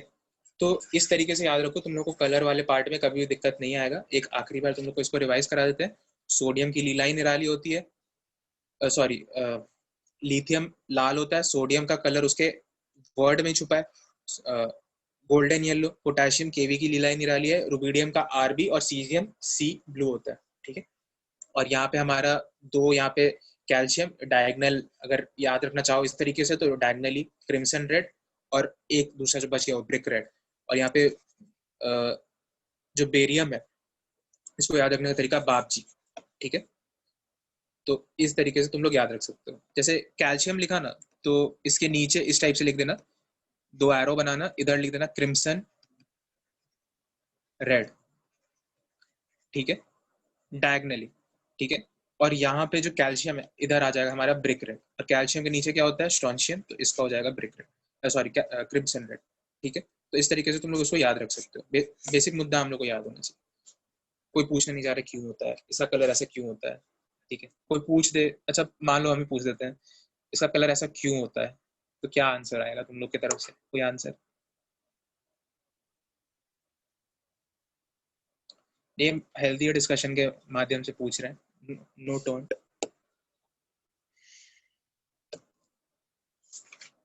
कोई कुछ कहना चाहता है? शिवम तुम कुछ कहना चाहोगे? आज तुम फंसे हो, कल कोई और फंसेगा। नो भैया कुछ नहीं। कुछ नहीं, ठीक है। इसका कलर ऐसा क्यों होता है, तो हम ये अपने सर से पूछे थे जब हम क्लास 10 में थे। ठीक है, हम अपने सर से पूछे थे सर इसका कलर ऐसा क्यों होता है, तो सर बोलते इसको भगवान ही ऐसा बनाया है। ठीक है, तो इसका रीजन यही हमको बताते हैं। एक और चीज सर से अपने पूछे थे कि सर जो फ्रांशियम होता है रेडियो एक्टिव क्यों होता है, तो उस टाइम को पता था बेसिकली जो N/P रेशियो होता है ग्रेटर देन 2.5 या 1.1 होता है, बेसिकली 2.5 के करीब पे रेडियो एक्टिव नेचर ज्यादा शो करता है। सब चीजों को पता था, तो हम बोले कि सर ये फ्रांशियम रेडियो एक्टिव क्यों होता है, सर बोलते उसको भगवान ही वैसा बनाया है। तो आपको तो हंसी आ गया था उस टाइम, सच्ची है। और वो जो टीचर थे वो IIT के थे, मतलब अच्छे टीचर थे। ठीक है, उनको हंसी आ गया था उस टाइम पे। खैर, इसका रीजन ये हो सकता है क्योंकि जब ये जलता है तो उतना अमाउंट का एनर्जी रिलीज करता है जिसका कॉम्प्लीमेंट्री कलर वो पर्टिकुलर कलर है। जैसे कि थोड़ा और डिटेल में जाते हैं, इस कॉन्सेप्ट का एक एक्चुअली हम लोग को काम आएगा, तो इसलिए तुम लोग को बता रहे हैं। ठीक है, फालतू का कोई बात नहीं। जैसे बेरियम ही को ले लेते हैं, मेरा फेवरेट एप्पल ग्रीन। तुम लोग को कॉम्प्लीमेंट्री कलर टेबल पता है क्या शिवम? नहीं नहीं। नहीं पता?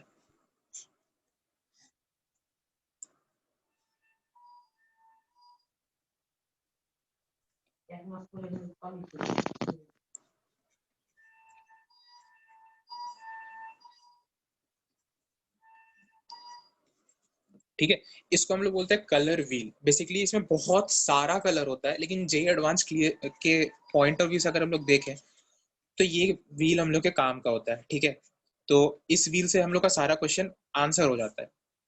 हालांकि इसमें बीच बीच में बहुत सारा और कलर आता है, जैसे ग्रीन और ब्लू के बीच में ब्लू ग्रीन आ जाएगा, ग्रीन और येलो के बीच में येलो ग्रीन येलो आ जाएगा, इस टाइप का कलर आ जाता है। ठीक है, खैर इंडिगो नहीं है? इंडिगो है, यहाँ पे VI लिखे है। ठीक है, तो इसी पे मतलब इसी जो पॉइंट है इससे V और I दोनों। तो बेसिकली क्या होता है, अगर कोई एक पर्टिकुलर कंपाउंड है, वो सपोज स्विट्जर्स रिएजेंट ही हम लोग के पास है, तो वो डीप ब्लू होता है। ठीक है, डीप ब्लू होता है, वो हम लोग को दिख रहा है कि वो डीप ब्लू होता है। ठीक है, मतलब वो इस कैटेगरी में कहीं पे आ रहा है, लेकिन वो असलियत में ब्लू दूर दूर तक नहीं है, उसका असलियत में कलर ऑरेंज है। ठीक है, अब जैसे जो चीज हम लोग को दिखता है वही तो हम लोग बोलते हैं कि वो है। ठीक है, आज हम तुमको कुछ और बता दे तो ऐसा नहीं ना होगा। जैसे मान लो मेरे दीवार का पेंट रेड है, तो हमको वो रेड दिख रहा है। अब घर पे तुम अपने पापा को बोलोगे नहीं पापा ये रेड नहीं है, असलियत में ग्रीन है, देखा आपको रेड रहा है, दो थप्पड़ पड़ेगा ना। तो बस वही वाला कंसेप्ट है, इसको हम लोग कॉम्प्लीमेंट्री व्हील कहते हैं। एक्चुअली जो कलर उस पर्टिकुलर सब्सटेंस का होता है,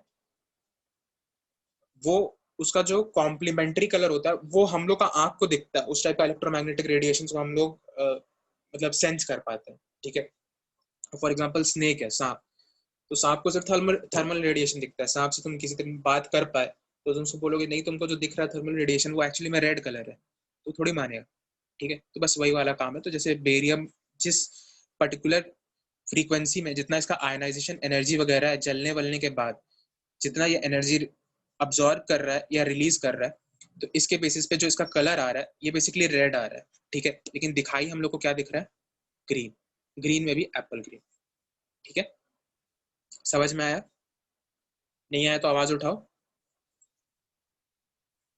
और आवाज नहीं उठाओगे तो अभी बहुत आगे भी इसको आना है, बहुत बार आएगा। ठीक है, तब समझ में आ जाए।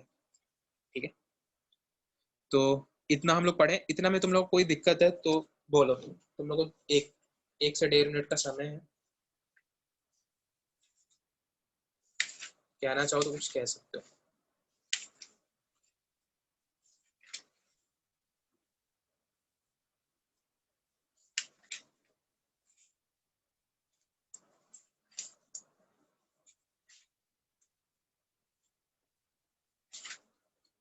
किसी को कुछ नहीं कहना है तो हम किसी को अनम्यूट करवा के कहला देंगे, इसलिए कुछ पूछ लो, ज्यादा बेटर है।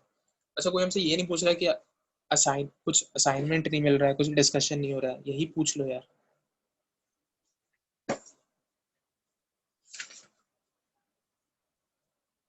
पूछो।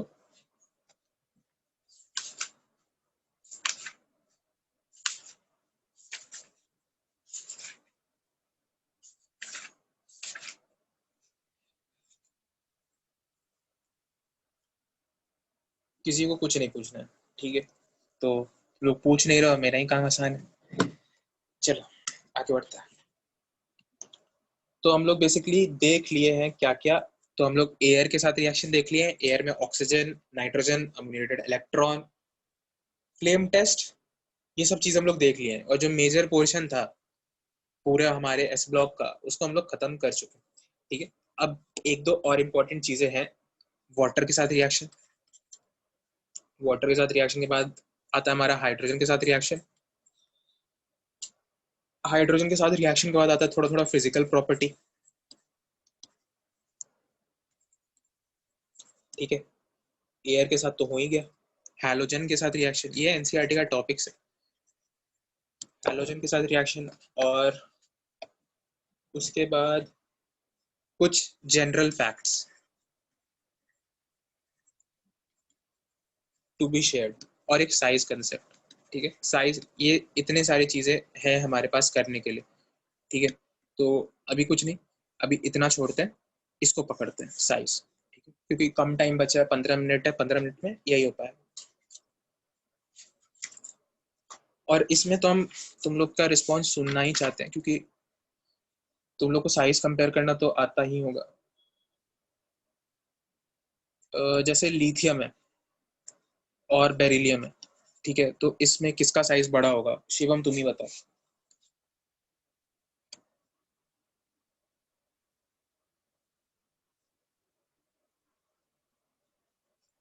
शिवम। हाँ, लिथियम का साइड बड़ा। लिथियम का साइज बड़ा होगा, ठीक है? लिथियम और मैग्नीशियम में अगर देखा जाए तो किसका साइज बड़ा होगा? शिवम अभी तुम मत बताओ, कोई और बता दे। सौम्या बताओ।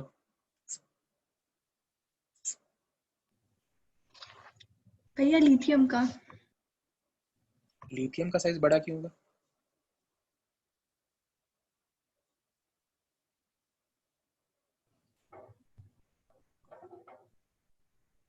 क्वेश्चन था, लिथियम का साइज बड़ा क्यों होगा?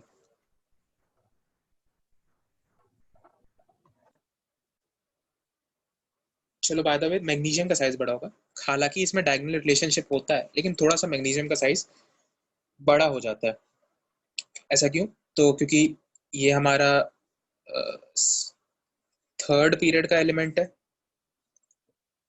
ठीक है? और ये हमारा सेकंड पीरियड का एलिमेंट है, तो एक शेल ऐड हो रहा है, थोड़ा थोड़ा साइज में मैग्नीशियम बड़ा होता है। लेकिन अब तुम लोग से, जैसे यहाँ पे हमारे पास lithium, magnesium sodium, potassium, rubidium, caesium, ये है। और यहाँ पे हमारे पास है बेरिलियम, मैग्नीशियम, ठीक है? तो ये है हमारे पास, ये दो जो सीरीज है, इसमें अगर तुम लोग कोई साइज पूछे तो तुम लोग कितना बता सकते हो? तुम लोग से बता सकते हो कि यार एक पीरियड में बता देंगे, आगे जाएंगे साइज छोटा होगा, और नीचे जाएंगे साइज बड़ा होगा, इससे ज्यादा क्या ही बता देंगे, ठीक है? लेकिन अगर तुमसे कोई इन दोनों के साइज में पूछे तो तुमको पता है इसका साइज बड़ा है। लेकिन अगर कोई तुमसे इन दोनों के साइज के बारे में पूछे कि इन दोनों में कौन सा बड़ा है कौन सा छोटा है, तो ये प्रिडिक्ट करना थोड़ा सा डिफिकल्ट होगा, ठीक है? और बता भी नहीं पाएंगे बेसिकली कि है क्या। अगर हम लोग पोटेशियम का और बेरियम का साइज, एक बार इस क्वेश्चन को गौर से सुनो, पोटेशियम और बेरियम के एटॉमिक साइजेस में किसका साइज बड़ा है?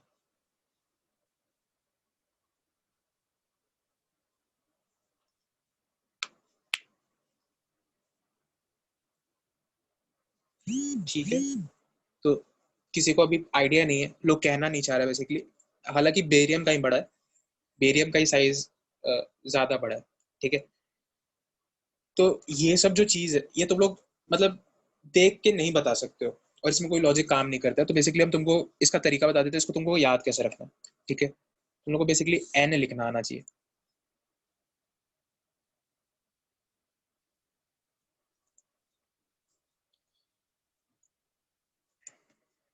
या एन छोड़ो, पहले एलिमेंट्स ही लिखा हुआ था, इसी पे बताते हैं।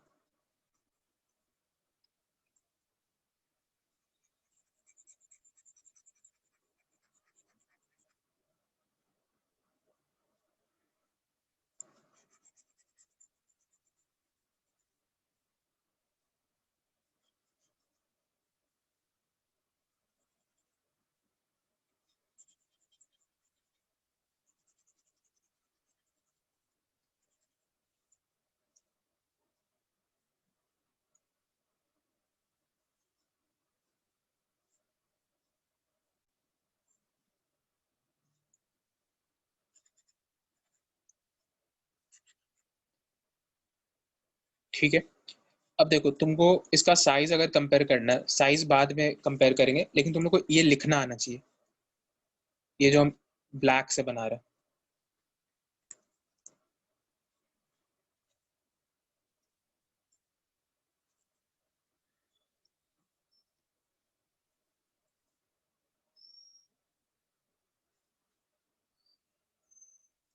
ठीक है, ये लिखना आना चाहिए। ये हम बेसिकली क्या लिखे हैं, तो ये कुछ ये लिखा हुआ है, एक एम लिखा हुआ है, ये एम, सो कुछ लोग समेशन भी बोल सकता है, और एक एन लिखा हुआ है। ठीक है, ये चीज लिखा हुआ है, तो तुमको ये लिखना आना चाहिए। ठीक है, तो ये तुम्हारा लिखना आना चाहिए, तो ये तुम्हारा साइज का ऑर्डर पूरा बताएगा एलिमेंटल फॉर्म में। इसमें ये आयनिक फॉर्म में नहीं है, एलिमेंटल फॉर्म में। ठीक है, तो एलिमेंटल फॉर्म में जो बेरिलियम है, ठीक है, और इसको इस डायरेक्शन में देखना स्टार्ट करो। ठीक है, बेरिलियम जो है ये यहाँ पे स्मॉलेस्ट है। ठीक है, इससे बड़ा है लिथियम, फिर हमारा मैग्नीशियम, फिर है सोडियम। ये एरो एरो कंपैरिजन वाला नहीं है, ये डायरेक्शनल एरोज है, तुमको फॉलो कैसे करना है। ठीक है, फिर यहाँ से कैल्शियम, फिर स्ट्रोंशियम, फिर बेरियम, फिर पोटेशियम, फिर रुबिडियम, फिर सीजियम। तो इस अगर तुम एरो को फॉलो करोगे तो तुम्हारे से कोई भी साइज के बारे में पूछे, मान लो तुमसे यहाँ पे सोडियम के बारे में पूछ दिया जा रहा है, और यहाँ पे तुमसे स्ट्रोंशियम के बारे में पूछा जा रहा है, तुमसे पूछा है कि कौन सा ज्यादा बड़ा है। ठीक है, तो तुमको पता है कि स्ट्रोंशियम ज्यादा बड़ा है, या कैल्शियम और सोडियम के बारे में पूछा जाए, तुमको पता है कैल्शियम ज्यादा बड़ा है। ठीक है, तो ये सारी बातें तुमको पता लगने लग रही है। ठीक है, तो ये जो एरो है इसको बना के रखना। जैसे कि तुमसे अब तुमको एक चीज यहाँ पे दिखाई दे रहा है कि जो पोटेशियम है और बेरियम है, इसका साइज हल्का हल्का कंपेरेबल है, रुबिडियम बेरियम से बहुत ज्यादा बड़ा है, बहुत ज्यादा बड़ा है। तो ये सब चीज तुमको पता चल रहा है। ठीक है, और ये सब चीज तुमसे क्वेश्चन में पूछा जा सकता है, क्योंकि अब जेई में करने को कुछ है नहीं, 12 पेपर बनाने, तो किसी भी पेपर में कुछ एक इस टाइप का सवाल आ सकता है, तो इसलिए इसको याद रखना।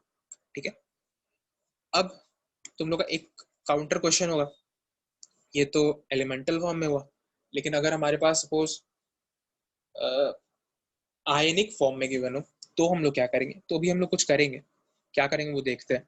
हम लोग को इसमें भी सेम इसी टाइप का कुछ काम करना आना चाहिए, एन और एम ही लिखना है। बेसिकली साइज कंपैरिजन क्या है, फर्स्ट में मतलब एस ब्लॉक में, तो वो हम लोग को बस एन और एम लिखना आना चाहिए।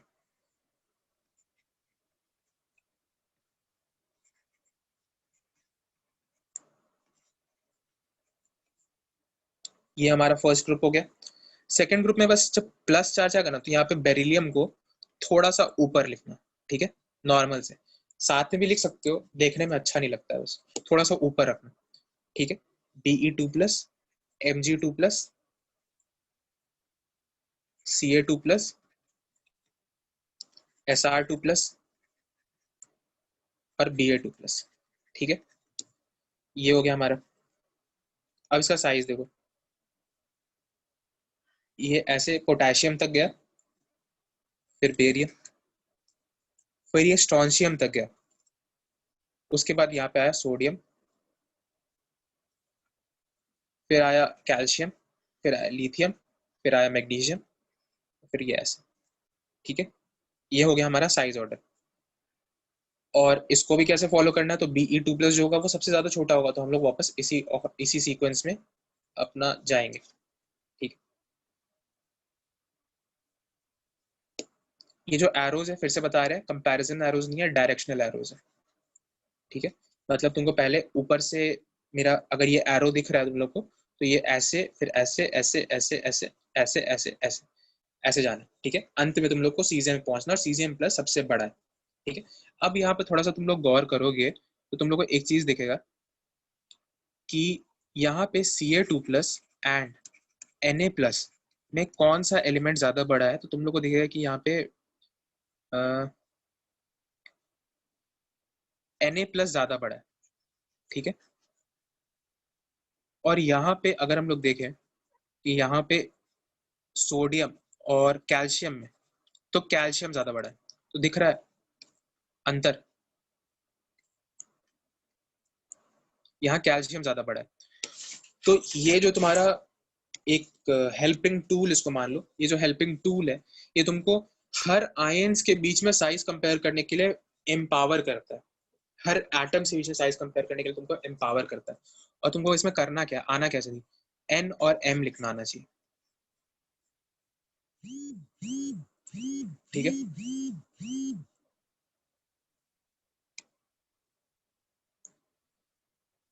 कोई दिक्कत नहीं है।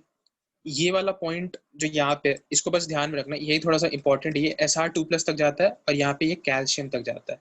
ठीक है, ये एक दो बार लिखने के बाद तुमको याद हो जाएगा।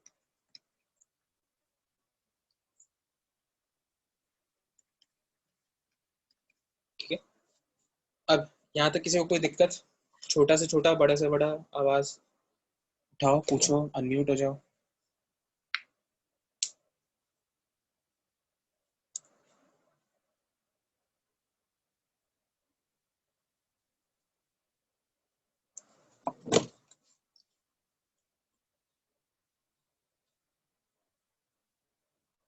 शुभम, शिवम, नहीं है कुछ डाउट। कोई डाउट नहीं, ये कुछ काम का लगा। हाँ नंबर सर। 1, नंबर 2, ठीक है, अपने शक्ति को पहचानो, तुमको नहीं बोल रहे। ठीक है, अपने शक्ति को पहचानो, ये तुम्हारा एक तरीके से टूल है। टूल फॉर डूइंग व्हाट, ये भी हमारा एक टूल था।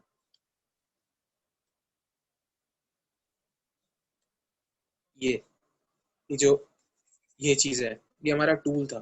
तो इस चीज को पहचानो। ठीक है, ये पूरा हमारा टूल बॉक्स है एस ब्लॉक के लिए।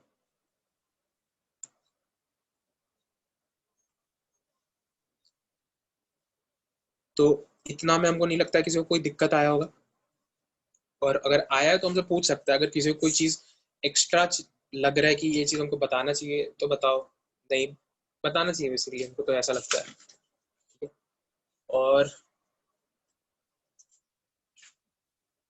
जाते जाते तुम लोग को मतलब, तो क्लास एंड हो रहा है, तो एक आखिरी चीज के बारे में तुम लोग को बताते हैं। कोई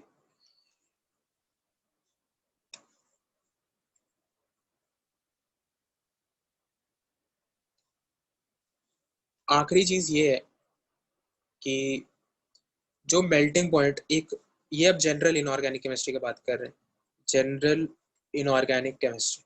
ठीक है, इसमें जो जैसे मेल्ट, एक ऑर्डर है, जैसे मेल्टिंग पॉइंट का ऑर्डर हो गया। ठीक है, मेल्टिंग पॉइंट, बॉइलिंग पॉइंट। ठीक है, ये दो चीजें होती है। ठीक है, अब जो बॉइलिंग पॉइंट होता है ना किसी भी सब्सटेंस का, तो लेक्चर 1 को याद करो, जब हम तुमको तुम्हारे केमिकल बॉन्डिंग का रिविजन करा रहे थे, तो हम तुमको बताए थे कि जो बॉइलिंग पॉइंट है ये दो चीज़ों पर डिपेंड करता है। नंबर 1 मॉलिक्यूलर वेट, और number 2 intermolecular forces of attraction. और इसमें बेसिकली हाइड्रोजन बॉन्ड आता था, और इंटरमॉलिक्यूलर हाइड्रोजन बॉन्ड की वजह से बढ़ता था, इंट्रा की वजह से घटता था। ऑर्थो नाइट्रोफिनॉल और पैरा नाइट्रोफिनॉल का एग्जांपल दिए थे, और बताया था कि जो पैरा नाइट्रोफिनॉल होता है वो स्टीम वॉलेटाइल होता है, और ये जो जो पैरा नाइट्रोफिनॉल होता है वो स्टीम वॉलेटाइल नहीं होता। ये चीज़ के बारे में तुम लोग को बताया था। ठीक है, अगर किसी को नहीं पता है इसके बारे में तो चिंता करने की जरूरत नहीं। इनऑर्गेनिक ऑर्गेनिक केमिस्ट्री में आगे तुम लोग उसको पढ़ लोगे, जब भी क्या हो सकता है पढ़ भी चुके हो। ठीक है। तो ये और ये जो पॉइंट्स है ना, ये जनरल पॉइंट्स है, और ऑर्गेनिक केमिस्ट्री में बेसिकली यही फॉलो होता है। लेकिन जो मेल्टिंग पॉइंट का ऑर्डर होता है ना पूरे केमिस्ट्री में, ये बहुत इरेगुलर ऑर्डर होता है, कोई फिक्स ऑर्डर नहीं है। कोई ऐसा कहता है, अब तुमको कुछ कुछ लॉजिक्स दे रहा हूँ तो तुमको सही लगेगा सुनने में। अगर दो एटम है, ठीक है, एक का साइज बड़ा है, एक का साइज छोटा है, तो तुमको क्या लगता है किसको मेल्ट करना ज्यादा हार्ड होगा? थोड़ा सोचो।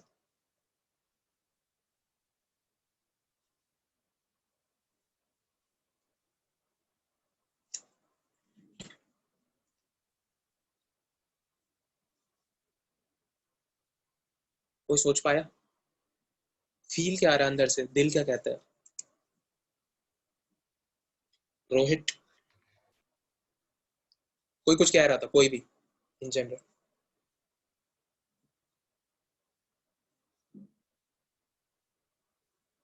शिवम? छोटे का मेल्टिंग पॉइंट ज्यादा होता है। होना चाहिए, बहुत हद नहीं तक सही। होता है। हाँ होता है, चलो ठीक है, होता है, ठीक है। दूसरा एक देते हैं कि हमारे पास कुछ एटम्स है, ये इसका कोहेसिव एनर्जी ज्यादा है। कोहेसिव एनर्जी का मतलब दो सेम टाइप के चीजों के बीच में एनर्जी, और दूसरा जो है वो है कोहेसिव एनर्जी कम है। तो बेसिकली कहा जाता है कि जिसमें कोहेसिव एनर्जी ज्यादा होगा उसका मेल्टिंग पॉइंट ज्यादा होगा, ठीक है। उसके बाद फिर एक फैक्टर आता है वैन डर वाल फोर्सेस ऑफ अट्रैक्शन। ये सारे सारे फैक्टर्स हेल्प करते हैं टू डिटरमाइन कि मेल्टिंग पॉइंट क्या होगा। तुम लोग वैन डर वाल फोर्सेस का नाम सुने हो क्या? London force, iron dipole, dipole dipole, iron हाँ इंड्यूस्ड हाँ डाइपोल। हाँ हाँ भैया, हो चुका हम लोग। हो चुका है, ग्रेट, ठीक है। एक और चीज हमको पूछना था, ये वाला बॉन्ड में, जैसे अभी उस टॉपिक को छोड़ दो जो अभी से 5 मिनट पहले करे तो उसको हटाओ, ठीक है। एक नया चीज पूछ रहे हैं, ये चीज पूछा जैसे MOH बॉन्ड है, यहाँ पे M is just an atom, nothing as कि ये मेटल है या नॉन मेटल है, बस एक एटम है, ठीक है। ये एसिड होगा या बेस होगा, इसके बारे में बात हुआ है क्या तुम लोग के क्लास में कभी भी?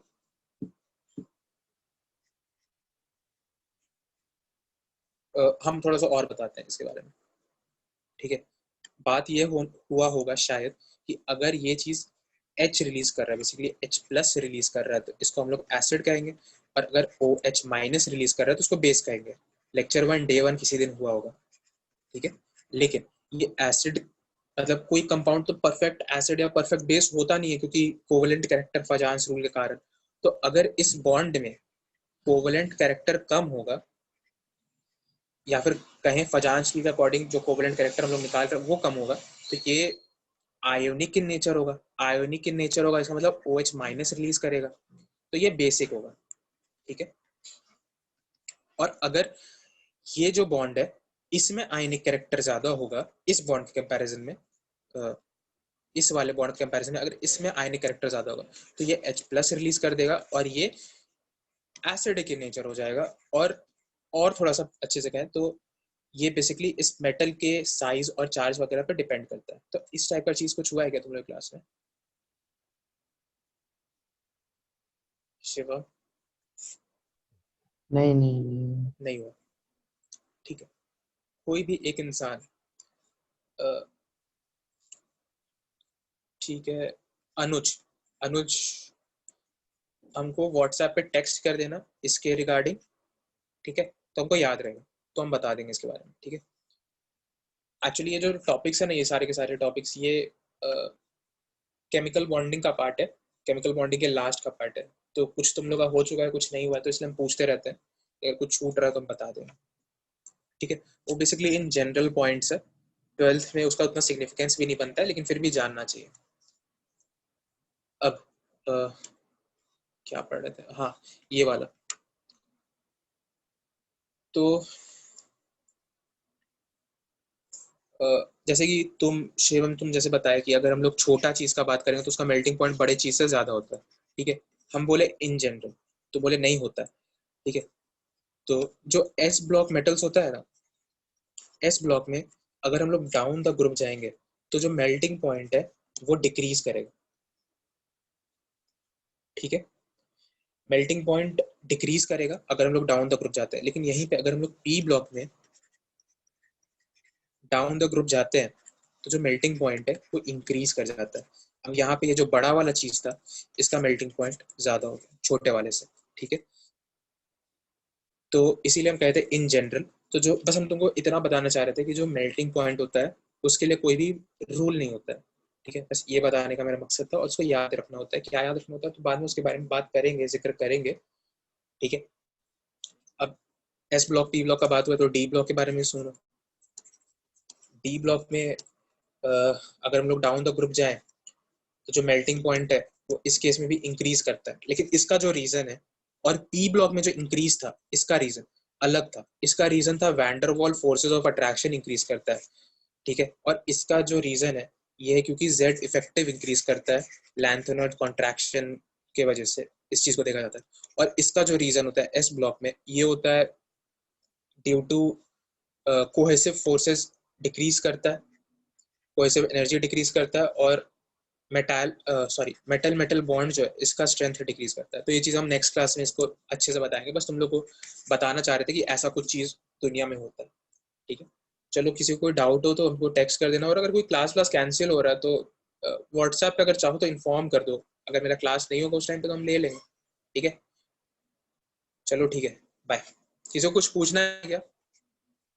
5 सेकंड का ब्रैकेट है, पूछ लो।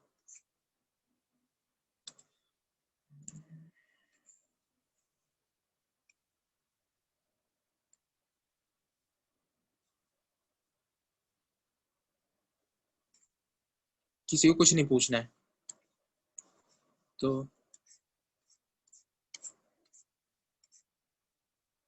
चलो ठीक है, तब क्लास एंड करते हैं। कल हम सोच रहे हैं 8:30 या 8:30 से क्लास रख लेते हैं। 8 बजे से ही रख लेते हैं, आसानी रहेगा, ठीक है। चलो ठीक है, 8:30 से रख लेते हैं। 8:30 क्लास टाइम है फाइनल। टेक्स्ट आ जाएगा तुम लोग ग्रुप पे। चलो ठीक है, बाय।